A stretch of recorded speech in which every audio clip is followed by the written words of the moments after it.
I'm standing with Doron Spielman, who's the Senior Director of the City of David. City of David is directly to the south of the Old City of Jerusalem. It's an archaeological wonderland where the Jewish roots of the presence of the Jewish people in the land of Israel is being uncovered all the time. Doron, thank you so much for spending time with us today. Where are we right now? We're in a restricted zone. We went over some funny rocks over here. Where are we? What are we doing here?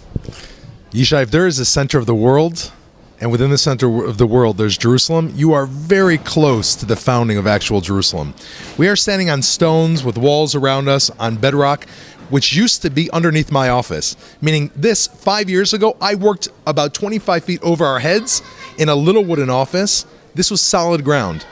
Until one day, about 5 years ago, Dr. Eilat Mazar, who works with the Israel Antiquities Authority, she came into my office and she said, Doron, I want to show you a picture. She took out a picture and laid it on my table. It was this picture of this pillar head. She said, Doron, do you know what this is? I said, Eilat, everyone in Israel knows what this is. It's on the 5 shekel coin. I brought a 5 shekel to show you. See? 1 to 1, baby, 1 to 1. All right, 5 shekel coin. I see that. Okay. So what is it, a 5 shekel coin? Why did this make the 5 shekel coin? Everywhere in Israel you go, where there's a palace from one of our kings, David, Solomon, and afterwards, we have found these pillar heads, meaning these adorned the top of beautiful pillars. She lays this picture on my desk and says, Doron, in the Jordanian phase, when the Jordanians occupied Jerusalem, this was found in the city of David. I said, Eilat, everybody knows this. What's the story? She said, listen, I drew a line from where this was found, showing how it must have rolled down the hill, and the place it originated from is underneath your office. Now, Yishai, when she said that to me, I was 25 feet over our heads, and I remember tapping the floor with my foot, saying, there's no way King David's palace is beneath my feet. She said that King David's palace was here. And that launched an excavation which uncovered perhaps the most important archaeology ever connecting our people to Israel. King David's palace, those are big words. Those are 3 big words. And when you say King David's palace and the fact that you're finding it here, that just says the Jewish history is real, that it happened here, and that there was such a person, there is such a hero, there's such a leader. And that's something that we're going to explore today. You're going to show us around a little bit about the city of David. You're going to show us the beauties of this site, and you're going to also show us how this has become such a mainstream concept in the story of modern-day Israel. Well, I'll tell you, when Eilat came here and we dug down, she found all around me these walls, massive dress stones which were cut with tools. Underneath these stone walls, she pulls out pieces of pottery which date to the Jebusites. And if you look at who King David captures Jerusalem from, he captures it from the Jebusites. If you pull out pottery from within these walls, she says that the pottery relates to King David. This is today perhaps the largest archaeological debate in Israel. Is the pottery within these walls connected to David or somebody after? I remember the entire academic world was fighting, it is David, it's not David. One day, I said to Eilat, listen, with all this screaming, is there anything that nobody's screaming about? Is there anything we can agree on? She said, listen, I'll call you if there is. On a Thursday afternoon, maybe 4 years ago, she calls me, said, Doron, our workers were sifting, and they pulled out of the ground a bula, which is an ancient clay stamp. We used to use clay, not wax at the time. We would stamp it with our rings, and it would seal a document. I said, Eilat, is there a name on the stamp? She said, I don't know, I have to melt it down. She calls me 5 minutes before Shabbat. You know what it's like 5 minutes before Shabbat? Everybody's running around like crazy. I said, Eilat, what's the name? She said, Doron, go get Sefer Yirmiyahu. So I opened up Sefer Yirmiyahu. She said, turn to chapter 37 and chapter 38. Do you know what the story's about? And the story, if Jerusalem begins with David, it goes father, son, until it ends with Tzidkiyahu. In the moments before Jerusalem falls to the Babylonians in 586, Tzidkiyahu sends a messenger to Jeremiah the prophet to ask for a bracha. Jeremiah sends him back a message saying, this is it, the city is over. Hashem has left you, give up now. The messenger then turns to the king and says, listen, all your soldiers heard the prophet Jeremiah, and they're all getting out of Dodge. They're booking out of town. You have to kill this prophet now, or you're going to have no soldiers left. So the king sends the messenger to kill the prophet. He throws him into a pit. Jeremiah is eventually saved. That messenger's name in the book of Jeremiah is Yehuchal, the son of Shlomiah. The name that Eilat found was Yehuchal, the son of Shlomiah. She found the actual seal of the minister in the court that tries to kill the prophet Jeremiah, written clearly in the Torah, in the Bible. Wow. Wow. And so Jeremiah saw the destruction of Jerusalem, but he also was given the prophecy that the houses and the fields and the people will return, and that the Jewish people will return to the land of Israel. And I guess that's part of the story, finding the ancient connection to Israel, but also knowing that we are back and that it's all happening right now. So, Doron, you found the Bula of Yehuchal ben Shlomiah ben Shvi. It is pretty much incontrovertible. That is the name that you found. That is found in the book of Jeremiah. That is the Bula that you found here in the city of David. Can anybody argue about that? Is that one of those moments where it's an aha moment and nobody could say, well, the Jewish people were not here, or can they? Well, I'll tell you, Yishai, 95% of the world went crazy over this discovery. Keeping in mind, 95% of the world respects the Bible. It was on the cover of the New York Times, it was in the Jewish press, it was in all the major newspapers throughout the world. However, as soon as it went out, I started getting emails into my inbox from all these Arab websites saying this is some form of Zionist propaganda geared to recreate Jewish history, saying there's no proof that this Yuchal is the same Yuchal in the Bible. This is where I learned that God has a sense of humor. Keeping in mind, Yishai, that for every seal, every bully you find, thousands never make it to the surface. They're broken, they're ruined, they're lost. At that point in time, 3 months later, 30 feet from where we were standing, where we found the original one, a second seal was found, which in itself is incredible. We melted down the name, and on that seal, it says Gedaliyahu, the son of Pashhur. If you open the book of Jeremiah and you look at Yehuchal, the son of Shlomiah, when he went to kill the prophet Jeremiah, he took 3 people with him. One of them was Gedaliyahu, the son of Pashhur. For the first time in archaeological history, you have 2 names which appear in the same sentence of the Bible, found in the same excavation at a distance of 30 feet from each other. That, my friend, is totally incontrovertible proof. And that's also a miracle. And that's also something that's just sent chills down my spine. I mean, how come their seals were here? Why did they just drop their seals? How did that happen exactly, that it was found so close together? What was the circumstance by which you guess, these seals were found so close to one another? Well, you lead to the main point here, and that's an excellent question. Clearly, if we find 2 seals, which already shows that they're royal people of importance, with 2 names that made it into the big book, and both of these 2 people knew Jeremiah, clearly you are standing in a place that was used during the biblical period, that ministers and kings and government officials and prophets were walking through, and that is another great proof that this could be the palace of King David, and in any case, this was a major building from the First Temple period. Maybe a high court building or some kind of government building? Absolutely. These were documents that had been signed. Probably the documents were burnt away by the Babylonians, and the same fire that burnt away those documents cooked and burned these seals like in a kiln and preserved them for 2,600 years. Yet another miracle. Amazing stuff. Doron Spielman, we're going to keep going. You're going to show us how the ancient world is coming to life again in the modern state of Israel.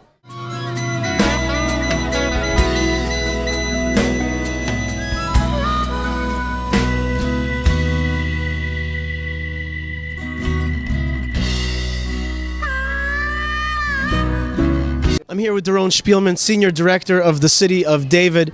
Doron, you got me so excited about these things, and especially about the prophet Jeremiah. I've always had a little archaeological dream of my own. This week's Torah portion, we happen to be filming after the Torah portion of Behar. We read about, from the book of Jeremiah, about the story about when the city was being destroyed. At that very moment, God calls out Jeremiah and says, I want you to buy a plot of land in Anatot. And it's a kind of sign that though the city is being destroyed, it shall live on. The Jewish people shall return. It will be destroyed now, but there will be a second coming, if you will, okay? We will return. And Jeremiah, is very kind of moved. He's living it. He's seeing the destruction of Jerusalem. He signs a document. He puts it in an earthenware vessel, and he says, this is going to be a sign that indeed we shall return again, and that houses will be built, fields will be bought, children are going to play. It's going to be that Jeremiah-esque vision of that great return that will come one day. Is there a chance to find that very document? Because if we find that document, won't that be the greatest sign that we are actually in this return of the Jewish people to the land of Israel? And I understood that document was signed outside of the city of Jerusalem in Anatot, but maybe I was wrong about that. I'll tell you, Yishai, if we're going to find that document, it's going to be within the Dalet Amot, within the few meters that we're digging right now.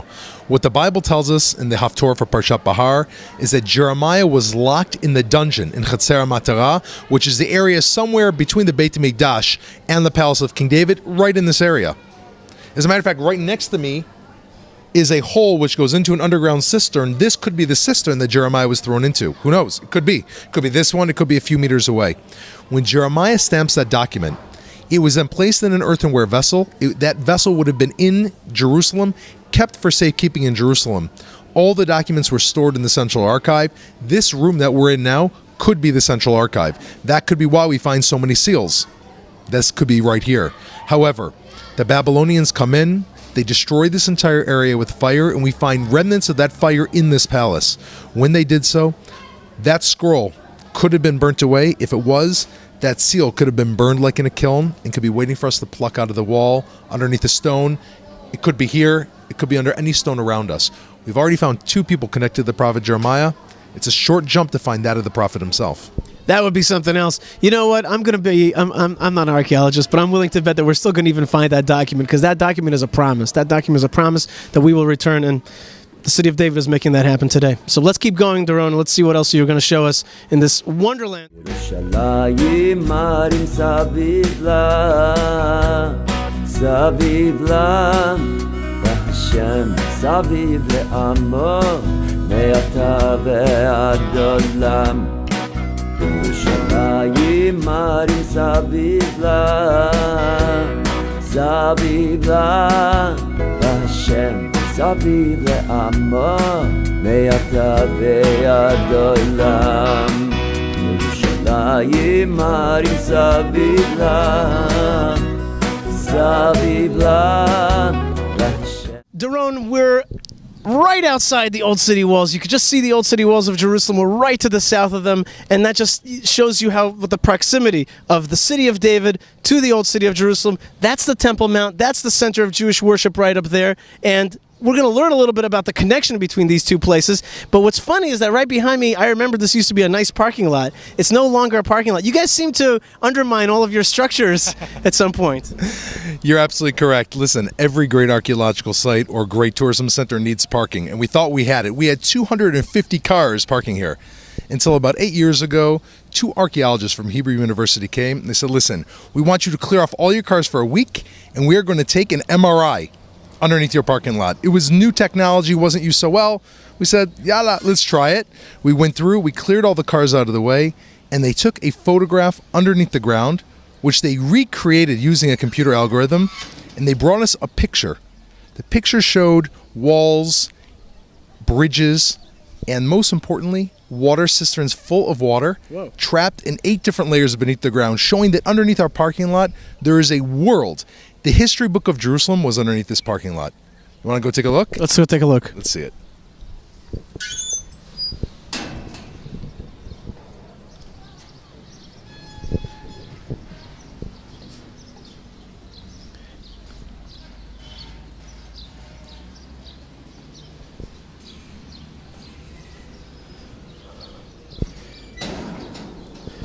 Holy moly. Listen, man, last time you were here, you parked right here. Underneath your house, look what we found. This, you're looking at an entire Roman villa, the largest Roman villa. Of course, the Romans exiled our people and sent us to the 4 corners of the earth. Afterwards, they built a villa here. And when we peel off this villa, which we've done in many sections, you find directly underneath it a massive Jewish home. Most likely that home belonged to Queen Helena, a non-Jewish queen who converts to Judaism, and she lives here until her death in the year 40 CE. And beneath her home, we have another 35 feet to go, which we've already begun to unearth the First Temple period. The mysteries, my friend, come back here in a few months. This is going to yield amazing discoveries for the connection to Jerusalem. I see there a psifas, what do we call that in English? A mosaic. Mosaic. What is that mosaic of? It's interesting. You know, on Passover, we lean to the side because the Romans leaned to the side. That most likely was an area where they were reclining around that central mosaic, eating their food, dipping with one hand. And we, of course, in our Passover Seder are mimicking them with the same sense of freedom. That was the dining room, followed by a number of guest rooms for the same structure, just over here to the west. And we have working in here on any day between 70 and 100 people from all over the world. One of the greatest stories is a non-Jewish woman, a Gentile woman from England. She worked for BMW in England, and she took a month-long break to come here and volunteer. Somehow her email came across my desk, and I forwarded it on. Next thing I know, a month later, 2 days before she finished her job, she lifts up a stone in this excavation, and she finds 264 gold bullion mint coins, the most valuable treasure ever unearthed in Israel from a monetary perspective. By the time I got to the site, she was already being interviewed by the English press. Where are those gold coins now? They are now in the basement of the Israel Museum, and one day we hope that they're going to come back to the site, along with many of the other discoveries. Wow. Okay, let's keep looking at what's going on here. Na na na na na ya na na na na na na na na na na na na ya da da da na na na na. Doron, we've learned about the First Temple period, and it was basically finished off with Jeremiah. 586 BC, Babylonians come in, destroy it. 70 years later, some people disagree with that, but the Jews come back and start rebuilding the temple. Ezra, Nehemiah, Zerubbabel, a whole period begins. And that period ends with the colossal rebuilding or remaking of the temple in grand Roman-style fashion under King Herod. It was one of the most brilliant structures of the ancient world, and people came from all over the world to see it. But what about the typical Jew who came in from, I don't know, like Modi'in, for example? I gave an example. Modi'in is where the Maccabees are from. They're coming up to the temple, and they want to get up to the Temple Mount. But you can't just go up to the Temple Mount. You got to prepare. You got to be ritually pure. You got to be ready. Give me a little bit of a feeling of what it was like to go up to the Temple Mount in ancient days. Well, you know, the best comparison I can give, Yishai, is actually of the Hajj. Today, you ask anyone around the world, what is the greatest pilgrimage in the world? Everyone says the Hajj. But we know Hajj comes from the Hebrew word Chag. Chag Pesach, the holiday of Passover. Chag Shavuot and Chag Sukkot. The Jewish idea of a holiday wasn't just sitting and eating gefilte fish. It meant meeting with your family at the footsteps of Jerusalem, purifying yourself and washing away the dirt of the day, and ascending up to communicate with God. And that experience happened at the bottom of the city of David. Now, one of the greatest problems with what I'm saying is that even Josephus himself, the historian, says that he saw hundreds and thousands of Jewish people on the Temple Mount. Hundreds and thousands.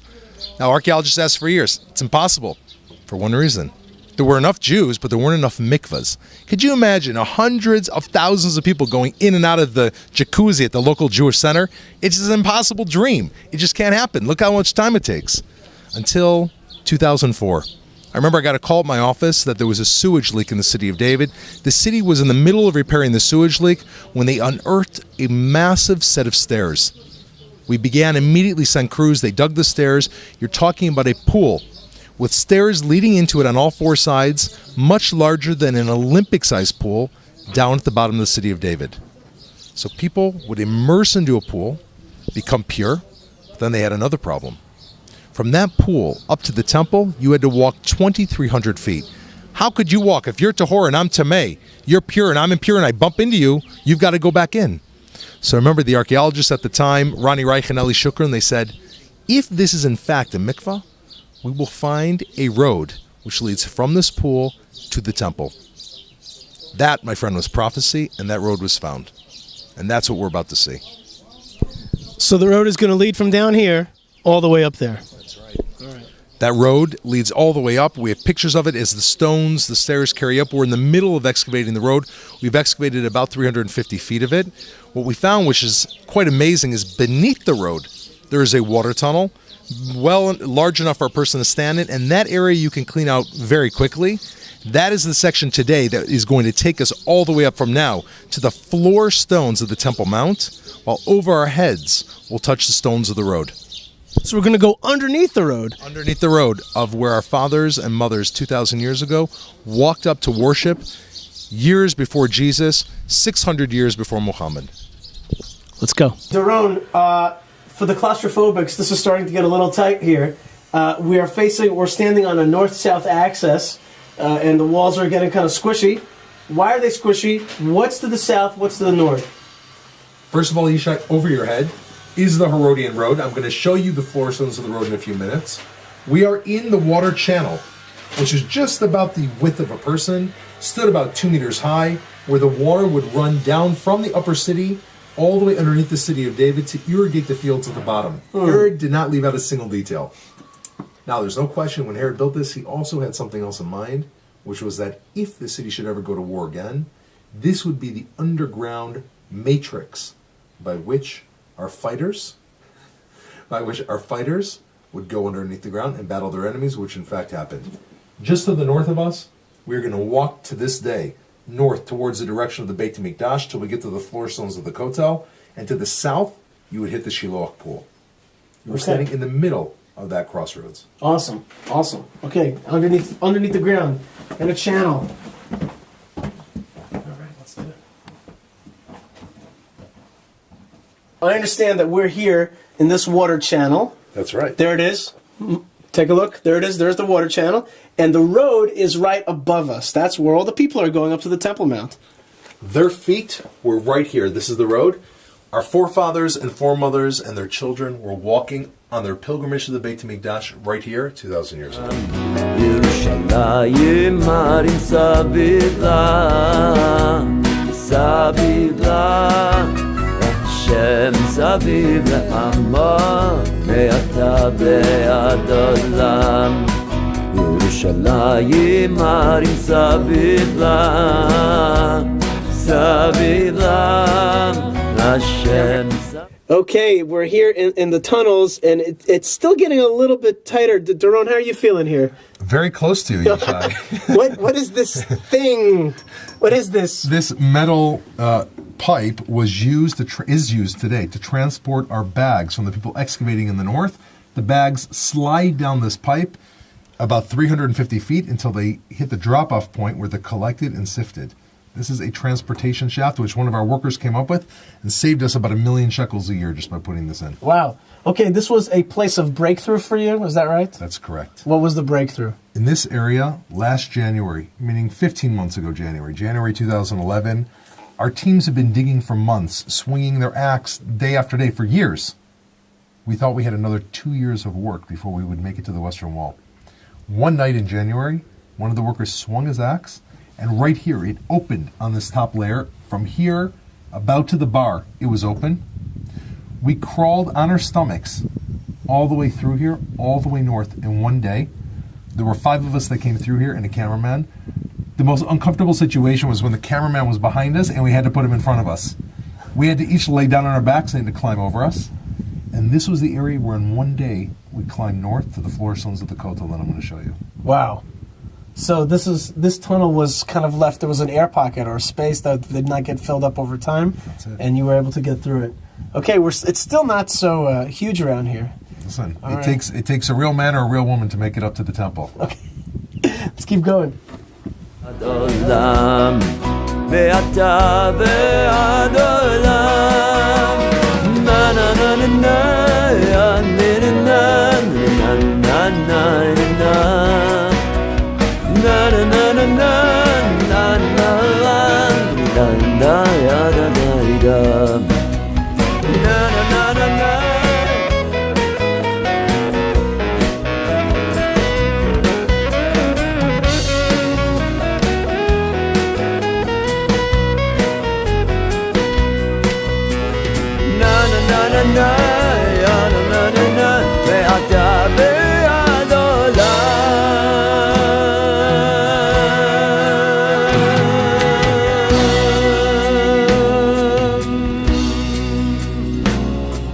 I realized that while this was a planned place for Herod to make sure that the water exits the city and irrigates the fields below, and that this was also used in case there would be warfare above and fighters can sneak around underneath. But it's also a place where a horrible killing spree of Jews, a real Holocaust, took place during the destruction of the Second Temple. Jews knew about this this passageway, went down here. The Romans knew about it also, and they chased the Jews down here, and they made a spree of killing them, really. And therefore, like, as I'm walking through these tunnels, yes, I'm walking up to the temple, but I'm also remembering the Jewish history that is just the Holocaust of the ancient world. And it happened right here. And you could hear, if you pay attention, the screaming of the Jews who only wanted liberation, only wanted freedom, only wanted to worship in the way that was prescribed to them, just fleeing for their very lives and being taken out here. What can you tell me about that? I'll tell you, it was a shock when we crawled through here and we found completely whole pottery vessels with food still caked on the inside of them. Dozens of pottery vessels, forks, knives, dice. It looked like somebody had a picnic in this tunnel. And we left bewildered. We said, why would we find in a water tunnel this much intact stuff? Until you open the book of Josephus, and in Jewish wars, Josephus is chronicling the destruction. This tunnel, we have to understand, was the exit point from the old city, the city of Jerusalem, to Masada. After the first people fled to Masada successfully, the last 2,000 Jews in Jerusalem go underneath these stones with men, women, and children. They try to flee towards Masada. And Josephus writes the Romans heard they were here, they blocked them in, they tore open the ground, and they killed them, and they sold the rest into slavery. The last breath of Jewish life in Jerusalem was here. And about 1 million Jews were killed, and about 100,000 altogether were sold into slavery. So that's a lot of folks in the ancient world, and that happened right here. Yeah.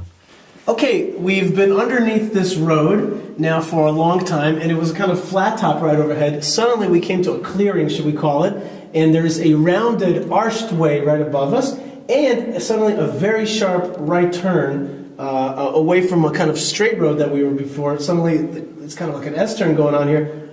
What's the significance? What's going on? So you've been walking now for 2,300 feet, Yishai, and this is the first turn in the entire path. When we crawled, and we all of a sudden saw the arched roof over our heads, we understood that we had entered some type of area of prominence. We weren't exactly sure why. And then the tunnel curves, and as we followed it, one of the guys with us said, I bet if it didn't turn, it would continue going straight underneath the area of the western wall of the Temple Mount. That's why Herod built it as it turns around to prevent that from happening. And in fact, we are at the southwestern corner of the Temple Mount right now. We're walking around the southwestern corner, heading north towards the western wall. Mm-hmm. Okay. Once you're in the area of the Temple Mount, everything changes. The walls are wider. The roof is arched and bigger. This was an area that was used on a much greater level because this is where all the holy worshiping was taking place. But this was still the water channel? Still the water channel. Okay. But people would have been down here more. For whatever reason, we found many caves here, areas for people to work. Apparently, this area was much more accessible than the rest. Okay. Take a look.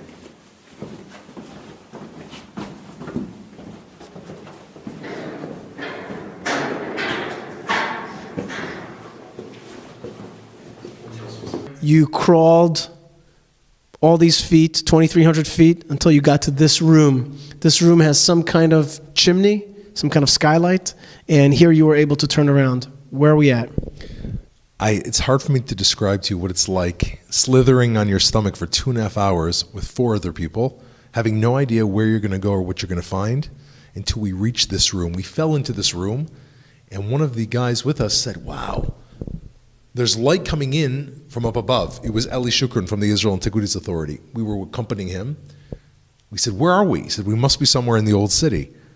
Until then he said, everybody be quiet. It was about 8:39 in the morning, and we heard a guide speaking in English to a group 25, 30 feet over our heads, saying to the group, here we are, standing underneath Robinson's Arch, the original entranceway into the temple. And we realized that we are deep underneath the ground, underneath Robinson's Arch. Where are we now? We are in a room which is a cistern which predates this tunnel. This cistern is from the first temple period. During the time of Shlomo's temple, people were using this shaft, this chimney as you called it, to drop buckets and draw water.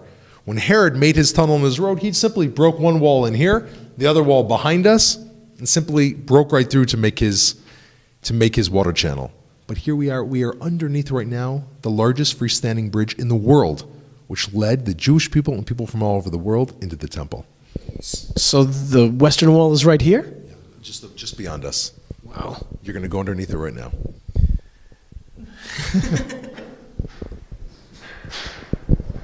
I'm seeing something a little bit irregular here. There's a gigantic stone that has somehow seems like it fallen into the tunnel, and yet kind of built around it is the mason work around the this gigantic stone. God, that must weigh what, 30, 40 tons? What does it weigh? 5 tons, but but it's still a lot. It's about five cars, just one of these stones. In fact, we understand that this stone fell during the construction of the temple. This must have fallen. The work crews dropped a stone. It got wedged here in the tunnel, and they simply built over it and around it. Now, when we came through here, Yishai, you have to understand, Eli Shukran, the archaeologist, said, wait a second, I've seen that stone before.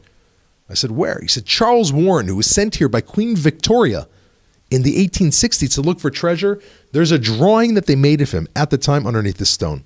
We crawled out. We went online. We found the actual picture, the drawing of Charles Warren, the great archaeologist of ancient Israel, standing underneath this stone. This picture is 1867. There's Charles Warren underneath the stone.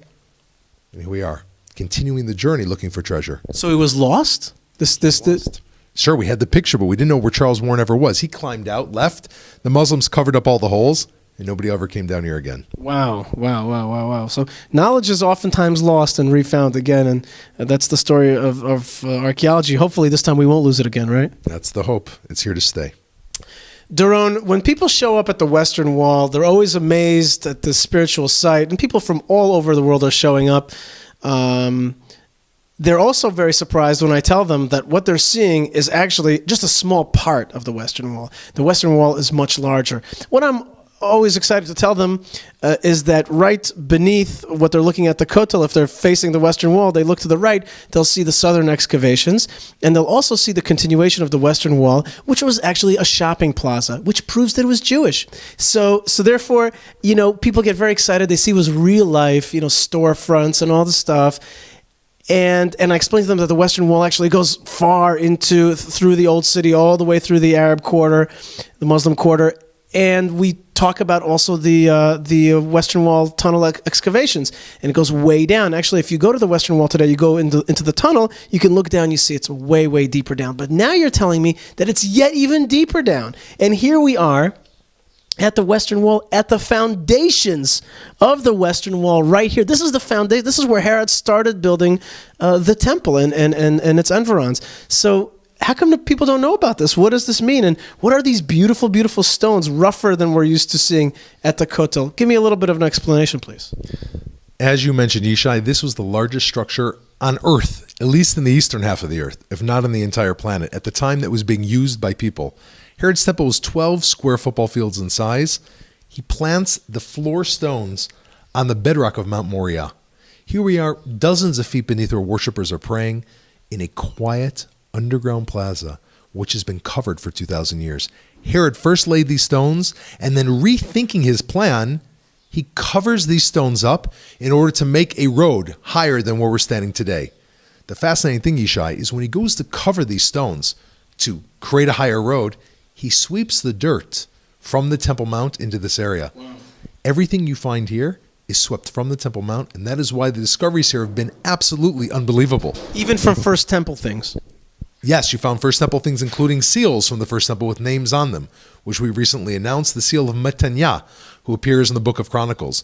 And that's just the beginning. Mostly what you find, though, are things at the time that the temple was being used in its glory, like the golden bell that we find, the first golden bell ever found in Israel, solid gold with a clasp on the end of it. And when we took it out and I shook it, it still has the pommel and the bell inside of it.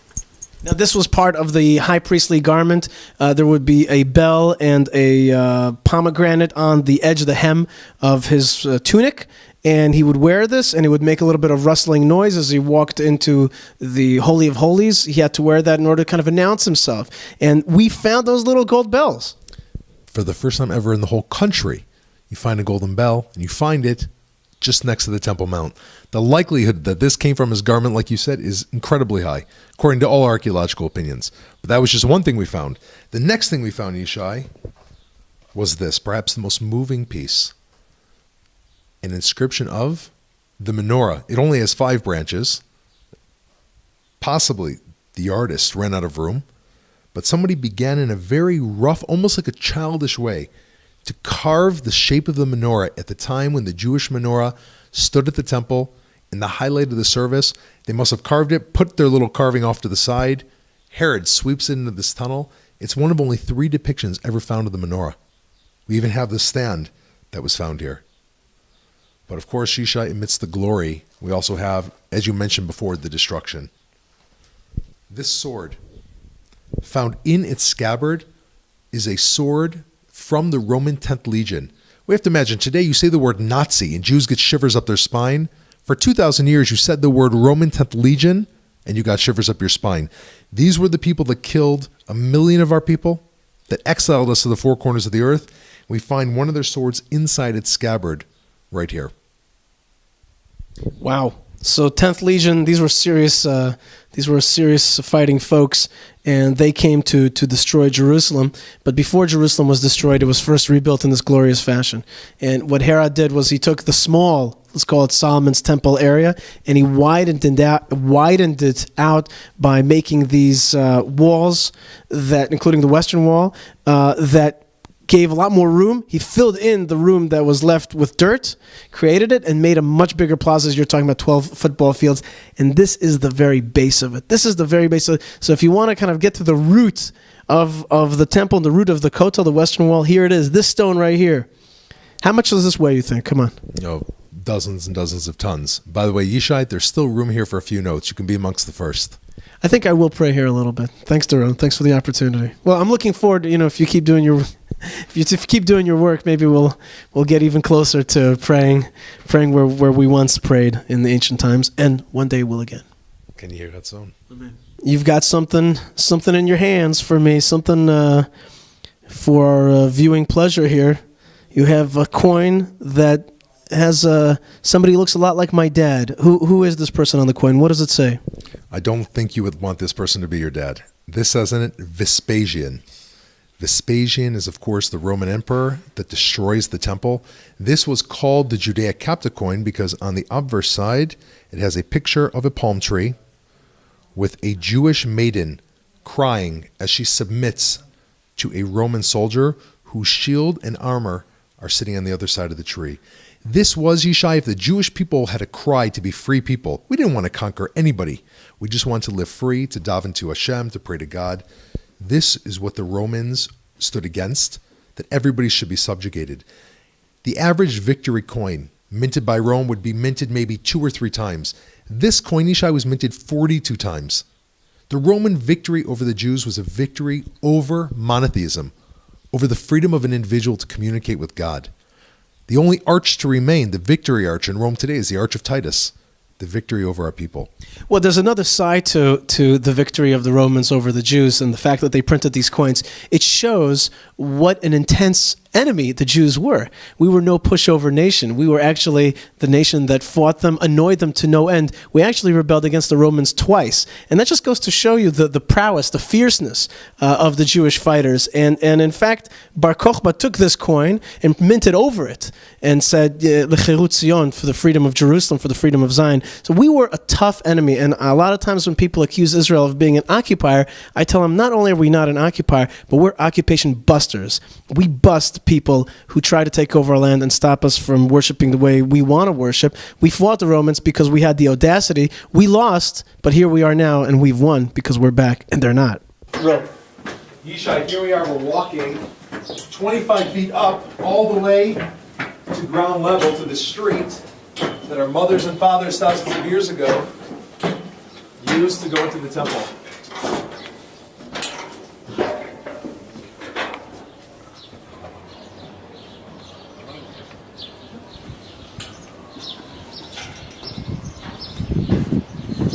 Daylight. Wow. Woo! Oh my gosh. Oh my God. Oh my gosh, this was the most exciting staircase I've ever climbed in my life. We're at the continuation of the Western Wall. It is breathtaking. I can't believe it. I just came out from underground. I just walked the way of my forefathers. Doron Spielman, you're the senior director of the City of David. Right behind us, we climbed out of a tunnel that connected the City of David to the Western Wall. And behind us here is a mound of stones, beautiful, huge, many-ton stones. They were thrown down by the Romans as they were destroying the Second Temple. But they did not stop at the physical destruction of the Second Temple. The next step was Hadrian's brilliant effort to undermine Jewish history by changing the name of Jerusalem to Aeola Capitolina and the name of Israel to Syria Palestina. He basically renamed Israel Palestine. And one of the main fights that we have today is not only the physical fight of the right for the Jewish people to live in the land of Israel. We're constantly being terrorized and warred against. There's also a media or information war where the very history of the Jewish people is being challenged over and over again. Ahmadinejad, his main claim is, we're not from here. You're not from the Middle East. You're a European problem. You weren't from here. You're not from this whole region. He undercuts Abraham's Middle Eastern nature, the fact that he was first from Iraq and then to Turkey and then to the Holy Land, then to Egypt, then back to the Holy Land. He undercuts Persian history, which shows that Judaism was there 1,500 years before Islam. But he constantly makes an effort to point out that we have no history in Jerusalem. The great historian Arafat also uncovered a lot of these truths that we actually never ever lived here.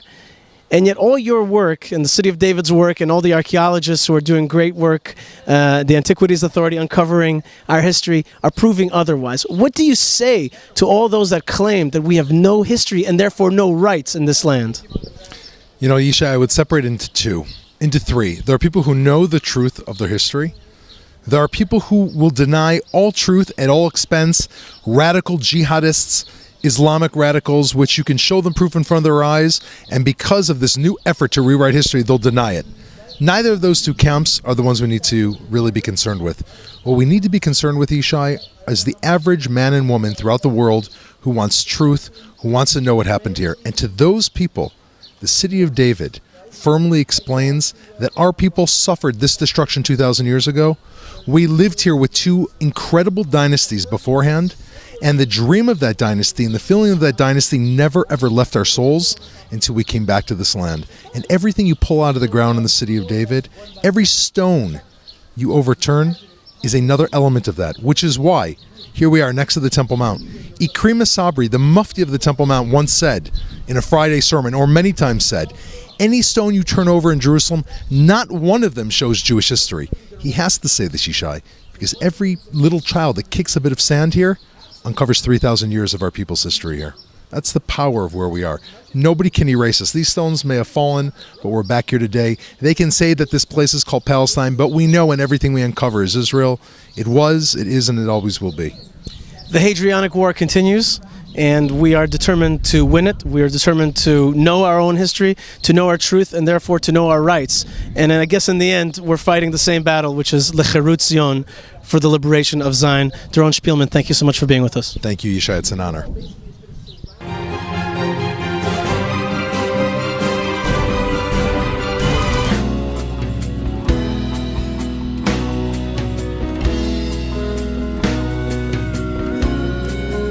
Shalom, Shalem, Yeh, Yevus, Gilad, Lebanon, Zion, Talpi.